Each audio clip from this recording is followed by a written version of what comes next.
BJP के चाणक्य कहे जाने वाले अमित शाह के लिए ये सिर्फ एक ऐलान नहीं था, ये वो पल था जिसका इंतजार पार्टी सालों से कर रही थी। जैसे ही उन्होंने शुवेंदु अधिकारी के गले में माला डाली, माहौल तालियों से गूंज उठा, जिंदाबाद के नारे लगने लगे। लेकिन असली तस्वीर तो उसके बाद बनी। शुवेंदु अधिकारी ने तुरंत अमित शाह का हाथ थामा और झुककर 2 बार सिर झुकाया। ये सिर्फ सम्मान नहीं था, ये उस भरोसे और रणनीति की जीत थी जिसने बंगाल की सियासत को बदल दिया। बताया जा रहा है कि बीजेपी की इस ऐतिहासिक जीत के पीछे सबसे बड़ा दिमाग अमित शाह का ही था, जिन्होंने शुवेंदु को आगे बढ़ाकर पूरा गेम पलट दिया। नमस्कार, मैं साक्षी सिंह और आप देख रहे हैं जी मीडिया का डिजिटल प्लेटफॉर्म।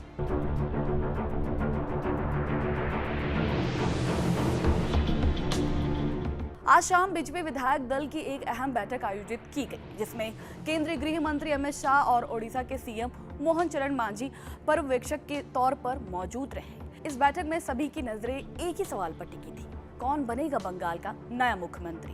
बैठक के दौरान कई नामों पर चर्चा की अटकलें जरूर थी, लेकिन जब फैसला सामने आया तो तस्वीर पूरी तरह साफ हो गई। विधायक दल ने सहमति से शुवेंदु अधिकारी के नाम पर मुहर लगा दी है। खास बात ये रही कि उनके अलावा किसी और का नाम का प्रस्ताव सामने नहीं आया। इस बड़े फैसले के बाद अब अगला कदम भी तय हो चुका है। शुवेंदु अधिकारी जल्द ही राजभवन जाकर राज्यपाल के सामने सरकार बनने का दावा पेश करेंगे और फिर 9 मई को ब्रिगेड परेड ग्राउंड में एक भव्य शपथ ग्रहण समारोह आयोजित किया जाएगा।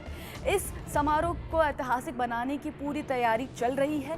इसमें प्रधानमंत्री नरेंद्र मोदी, बीजेपी के राष्ट्रीय अध्यक्ष, एनडीए शासित राज्यों के मुख्यमंत्री, केंद्रीय मंत्री और कई बड़े नेता शामिल होने वाले हैं। वहीं सूत्रों के मुताबिक नई सरकार में 2 उप मुख्यमंत्री भी बनाए जा सकते हैं, जिससे सत्ता संतुलन और मजबूत किया जा सकेगा।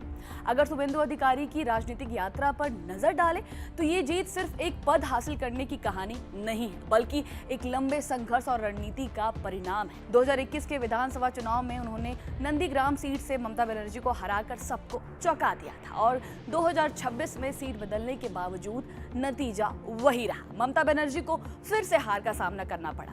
यानी बंगाल की राजनीति में अब एक नया अध्याय शुरू हो चुका है, जहां सत्ता की कमान शुवेंदु अधिकारी के हाथ में होगी।